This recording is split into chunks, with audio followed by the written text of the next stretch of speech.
May 17th, 1920. County Roscommon, Ireland. Captain William Fitzgerald stood at the edge of his family's estate, watching smoke drift up from fields he had known since childhood. But they were no longer his fields. While he had been fighting in the trenches of France, something fundamental had changed back home, something the British government had sworn would never happen. That morning, 73 men crossed his property line. They were not thieves, not rebels. They were veterans. Men who had worn the same uniform Fitzgerald had worn in the Great War. Men who had survived the same shell fire, the same gas attacks, the same endless mud. Men who had been promised land in return for their service. Land that was supposed to come from somewhere else. That promise was a lie. Captain Fitzgerald's hand moved instinctively toward the revolver at his hip, the same weapon he had carried through 4 years of industrial slaughter. But these were not Germans advancing toward him. They were Irishmen, and under a new government mandate, they had every legal right to be there. What happened next would expose one of the British Empire's most cynical betrayals of Ireland and of its own soldiers. But the truth was far darker than anyone imagined. Before we uncover how Ireland's war veterans were turned against their own countrymen in 1920, make sure to subscribe to Hypnotic Histories and ring the notification bell so you never miss our deep dives into history's darkest chapters. And leave a comment telling us where you're watching from. We love hearing from our global community of history seekers. Now, let's uncover how a wartime promise became a nightmare that helped tear Ireland apart. The year 1914 changed everything. For decades, the question of Irish Home Rule had dominated British politics. Would Ireland finally gain self-government, or remain firmly under Westminster's control? The Irish Parliamentary Party, led by John Redmond, believed they were on the brink of victory. Home Rule legislation had passed. It seemed inevitable. Then August arrived. Europe went to war. The British Empire suddenly needed bodies, hundreds of thousands of them, for the Western Front. John Redmond saw an opportunity. On September 20th, 1914, standing before a crowd at Woodenbridge in County Wicklow, he made a speech that would shape and doom a generation. Go wherever the firing line extends, he told them, in defense not only of Ireland, but of small nations everywhere. The bargain appeared simple. Irish Catholics and Protestants would serve the crown. They would prove their loyalty. They would fight beside English, Scottish, and Welsh regiments. And when they returned home victorious, Ireland would receive what it had long been promised. Home Rule would be enacted. Their sacrifice would matter. More than 200,000 Irishmen answered the call. They fought at the Somme, where entire Irish divisions were annihilated in a single day. They drowned in the mud of Passchendaele. They gasped for breath under poison clouds at Ypres. They watched friends disappear in bursts of artillery fire in places whose names they could barely pronounce. When the survivors returned home in 1918 and 1919, they found an Ireland they no longer recognized. The Easter Rising of 1916 had erupted while they were still at the front. British executions had transformed failed rebels into martyrs. Public opinion had shifted. Sinn Féin had risen from the margins to dominate Irish politics. The dream of Home Rule had been replaced by something far more dangerous to the empire, the demand for full independence. And the men who had fought for Britain, the men who had believed the promise, now found themselves unwanted, mistrusted, and expendable. What the government did next would ignite resentment, violence, and betrayal, setting Irishmen against Irishmen and turning former brothers in arms into enemies on their own soil. And it began with land. They were gone. Irish rebels had seized Dublin's General Post Office and proclaimed an Irish Republic. Within days, British artillery reduced the building to rubble. The rebellion collapsed, but the executions that followed changed everything. Its leaders were shot, one by one, turning failure into martyrdom. Public opinion, which had initially condemned the Rising, began to shift. By 1918, Sinn Féin, the party that openly demanded full independence from Britain, swept the general election. The Irish Parliamentary Party, the moderates who had urged loyalty to the crown and promised that sacrifice would be rewarded, were annihilated at the polls. The men returning from the war stepped into a country that no longer recognized them. In Britain, they were heroes, men who had helped save the empire. In Ireland, they were increasingly viewed as collaborators, soldiers who had fought for a foreign power, while others had died for Irish freedom. The political landscape had moved on without them, but the British government still owed them something. During the war, soldiers had been promised land. Homes fit for heroes, the slogan went. Prime Minister David Lloyd George himself had declared, "Was our task to make Britain a fit country for heroes to live in?" In Ireland, that promise took concrete form. The Irish Land Act of 1919 empowered the Congested Districts Board, and later the Irish Land Commission, to acquire land and redistribute it to return soldiers and landless agricultural laborers. On paper, the plan made sense. Ireland still contained vast stretches of underutilized estate land, much of it owned by absentee landlords, British aristocrats who had not set foot on their Irish properties in generations. The state would purchase this land, divide it into viable farms, and allocate it to veterans. That was what men like Michael O'Brien believed. O'Brien returned to County Mayo in late 1919 after 4 years with the Royal Dublin Fusiliers. He had been wounded twice. Promoted to sergeant for bravery at the Battle of Ginchy, he had watched his younger brother die in a shell crater at Messina's Ridge. What did he bring home? A modest pension, a medal he kept hidden in a drawer, and a document from the Land Commission stating that he was eligible for a grant of 15 to 20 acres. 15 acres. Enough to support a family. Enough to marry Catherine Malone, who had waited 5 long years for him. Enough to build a future. The paper bore an official seal. It promised land in due course as properties became available under the scheme. O'Brien was not alone. Across Ireland, thousands of veterans held similar documents. Through the winter of 1919 and into 1920, they waited. They scanned land commission notices. They listened for rumors. They hoped their names would appear on the allocation lists. Then the allocations began, and the veterans realized the government had lied about where the land would come from. March 3rd, 1920. County Meath. Thomas Brennan awoke before dawn to the sound of voices outside his farmhouse. Not raised, not angry, calm, purposeful, the voices men use when they are working. He dressed quickly and went to window. In the pale pre-dawn light, he counted 47 men moving across his fields. They carried surveying chains, wooden stakes, and coils of rope. Brennan's family farm covered 180 acres of good grazing land. His father had purchased it in 1872, after land reform laws had broken up the old estates. The Brennans were not Anglo-Irish aristocrats. They were Catholic farmers who had clawed their way into ownership through decades of work. Now strangers were dividing the land with survey stakes. Brennan ran outside, still pulling on his coat. The nearest man turned toward him. Brennan recognized a face immediately. Patrick Donnelly, a local man, a war veteran, missing 2 fingers on his right hand, courtesy of German shrapnel. "Patrick," Brennan said, disbelief creeping into his voice. "What in God's name are you doing?" Donnelly looked uncomfortable, almost apologetic. "The Land Commission allocated us portions of this farm," he said. "Tom, we're just marking out our parcels." "Allocated?" Brennan snapped. "This is my land. My family's land." "It was," Donnelly replied, pulling a folded document from his coat.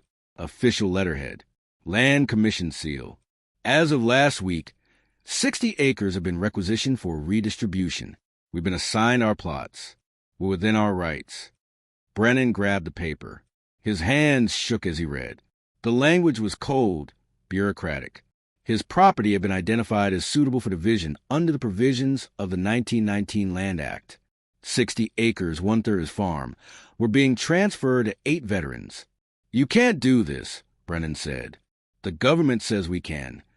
Donnelly's voice remained calm, but there was steel beneath it. "I fought 4 years for this country. I was promised land. I'm taking what I'm owed." "But not from me," Brennan protested. "Take it from the estates. From the Anglo-Irish landlords." "There isn't enough estate land," Donnelly said quietly. "You know that. They're taking from whoever has acreage to spare." Brennan looked past him, at men he had known his entire life. Veterans, drinking companions, sons of neighboring farms. "I'll fight this," Brennan said. "I'll get a solicitor. This isn't legal." "It is legal," Donnelly replied, folding the document away. "And we're not leaving." Brennan hired James McCarthy, a respected solicitor in Naven. McCarthy reviewed the paperwork and delivered devastating news. The Land Commission had followed procedure. Notices had been filed, objections allowed, though the notice had been sent to an old address Brennan no longer used. The transfer was lawful. Appeals could be made, McCarthy explained, but they would take months, perhaps years. And during that time, the veterans would occupy the land. They would build. They would farm. Possession, as the saying went, was 9/10 of the law. How many others? Brennan asked. In Meath alone, McCarthy said grimly. Dozens. Across Ireland. Hundreds. The commission is moving quickly. News of Meath's seizure spread rapidly through rural Ireland, and as reports accumulated, a pattern emerged. The Land Commission was not primarily targeting the great estates, the vast holdings of absentee British aristocrats. Those properties were legally complex, tangled in trusts and entailed ownership. Acquiring them would take time, money, and political risk. Instead, the commission focused on medium-sized, Irish-owned farms, 100 to 300 acres, farms owned by Catholic families who had purchased their land legitimately within living memory. They were easier to take, and there were no powerful lords to complain in Parliament. The British government was redistributing Irish land to Irish veterans by taking it from other Irish people. April 1920 brought the second wave. In County Roscommon, the pattern repeated itself across the country. In County Roscommon, the Wilson family lost 90 acres. In Galway, the Murphys saw half their farm requisitioned. In Clare, 3 neighboring families each lost smaller portions of their holdings. Not enough to ruin any one of them outright, but enough that the cumulative damage shattered the local economy. Every time, the process was the same. Veterans arrived with official documents. Survey stakes were driven into Irish soil. Boundaries were redrawn overnight. And if the owners resisted, the Royal Irish Constabulary enforced the Land Commission's orders. The RIC, Irish policemen enforcing British law, protecting British interests, taking Irish land from Irish farmers to give it to other Irish farmers who had fought Britain's war. The irony was almost unbearable. By May 1920, the veterans' patience had worn thin. Many had been waiting more than a year for their promised grants. They had returned to the front to an Ireland on the brink of revolution, their service dismissed, their loyalty questioned. The land was their last chance at stability, at dignity, at a life beyond war. When landowners refused to vacate allocated portions of their farms, some veterans decided they would no longer wait for the system to work. They would make it work. May 11, 1920. County Cork. Edmund Burke owned 140 acres outside Bandon. The Land Commission had requisitioned 40 acres for 3 veterans. Burke, a widower in his 60s, refused to comply. He barricaded himself inside his farmhouse and fired warning shots when surveyors arrived. 3 nights later, the veterans returned.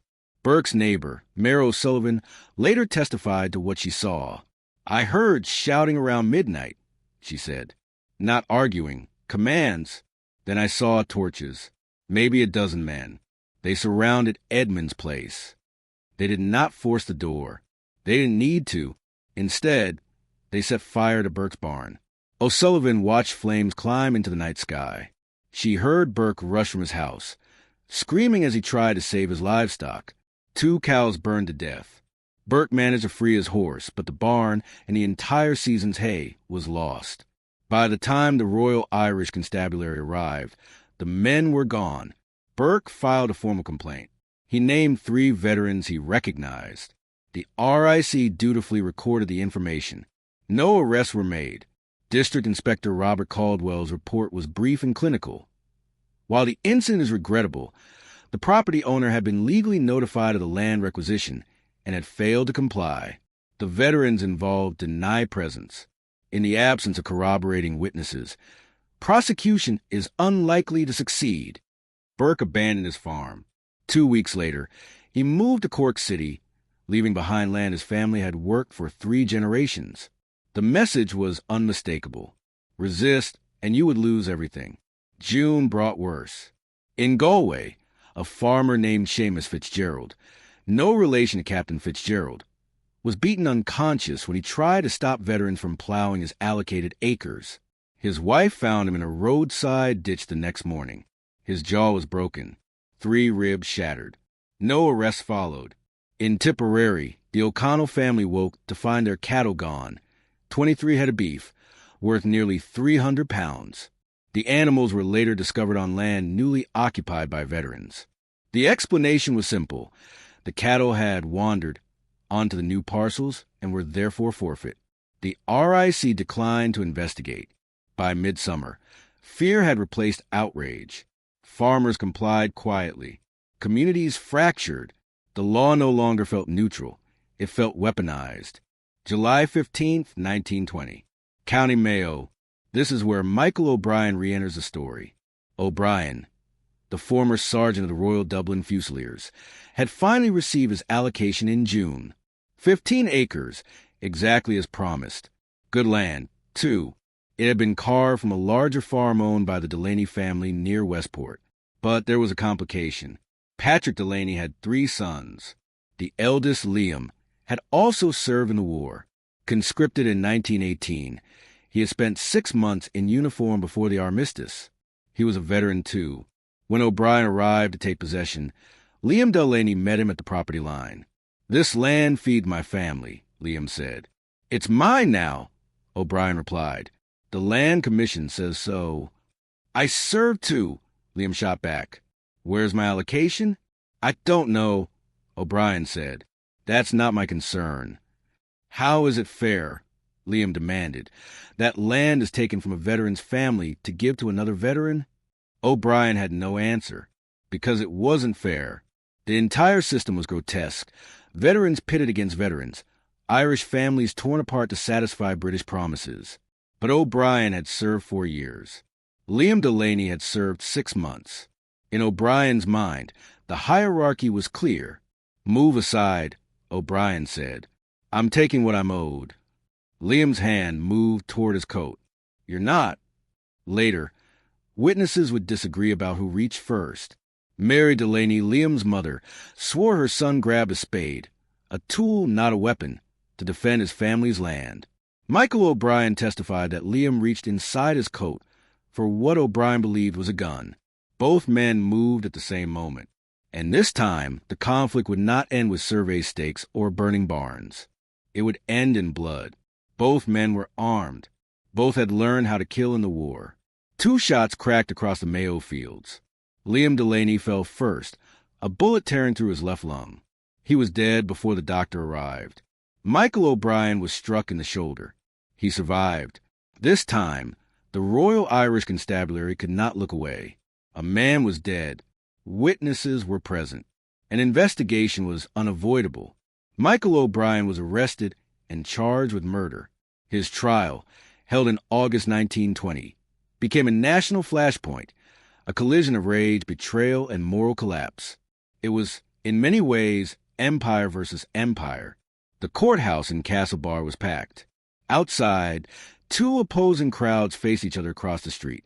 On one side stood veterans and their families, men in threadbare uniforms, some missing limbs, others bearing the hollow stare of shell shock. Their placards read, "Britain's promises and homes for heroes." Opposite them stood dispossessed farmers and their supporters. Their signs told a different story. Irish land for Irish people and veterans, yes. Theft, no. RIC officers formed a thin green line between the groups, barely holding back violence. Inside the courtroom, the trial unraveled into a legal and moral nightmare. The prosecution argued that O'Brien had killed Liam Delaney during an illegal trespass. Yes, the Land Commission had allocated the land to O'Brien, but the transfer was not complete.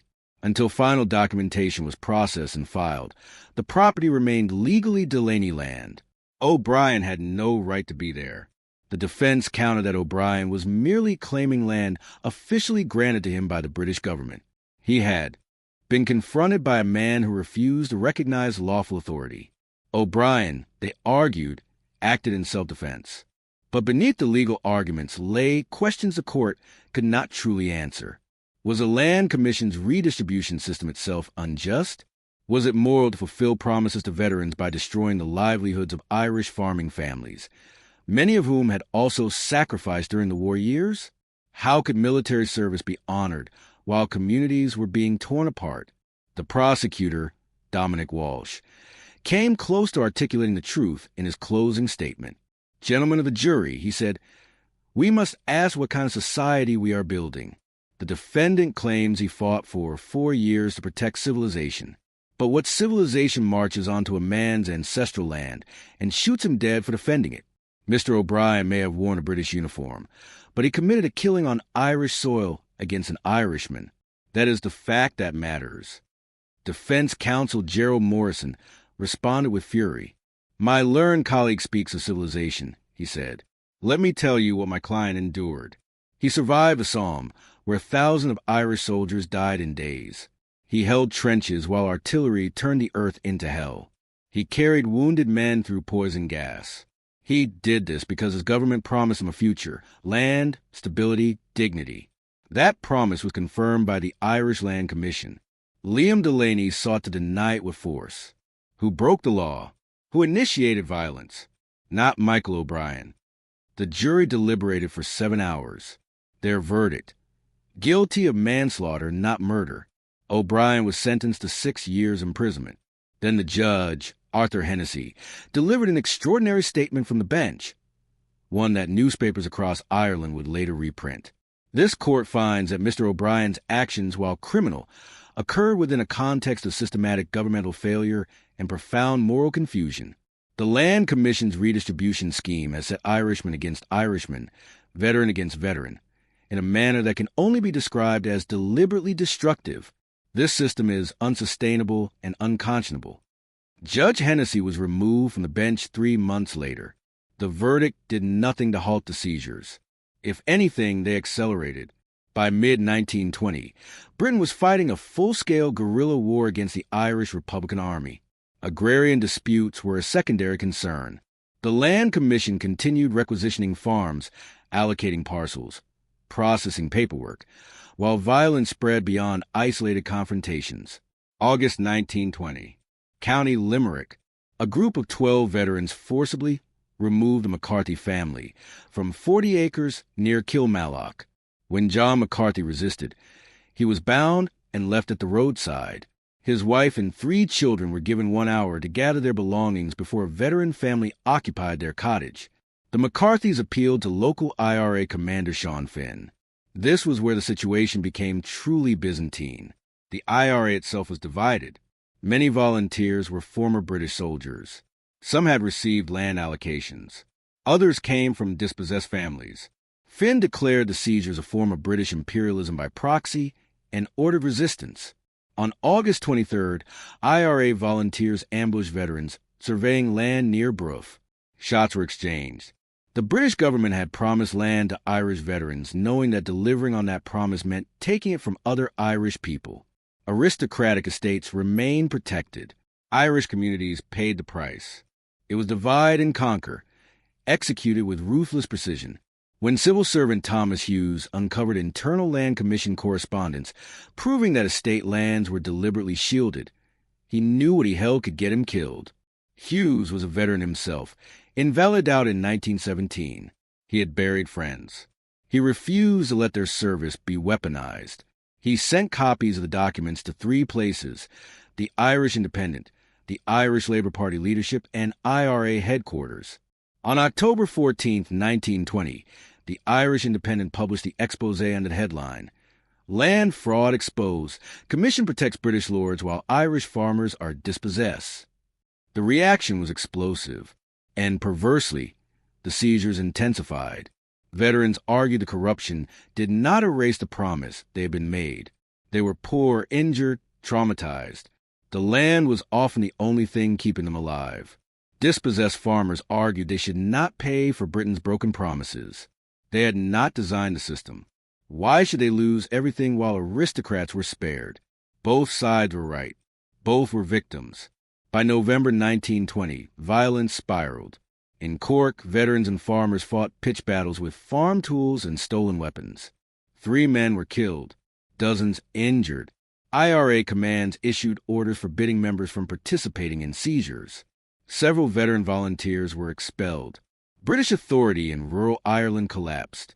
Rick barracks were abandoned. The countryside became ungovernable. In December, the scandal reached Westminster. Labour MP Joseph Devlin delivered a blistering speech. This house sent Irish boys to die with promises of land and liberty. We delivered neither. Instead, we turned service into theft and brother against brother. And now we feign surprise when Ireland burns.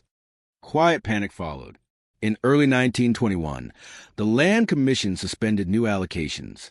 By March, it promised reform. By July, the Anglo-Irish truce ended the War of Independence.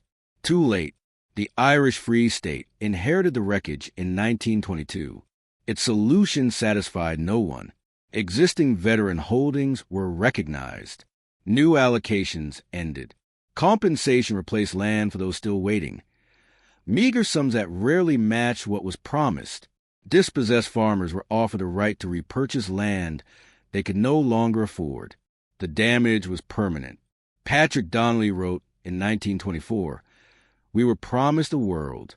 We got 15 acres taken from another Irishman who had done nothing wrong. Now half the country hates us." Margaret Brennan wrote in 1958, "They talk about wars. They forget the land seizures. Families destroyed by paperwork, not bullets." The legacy endured. The land seizures poisoned communities, shaped Ireland's mistrust of military service, and foreshadowed civil war. They revealed how empires weaponized their own soldiers, turning loyalty into liability. History is not about the past. It is about power. And power, when unchecked, always demands someone else pays the price.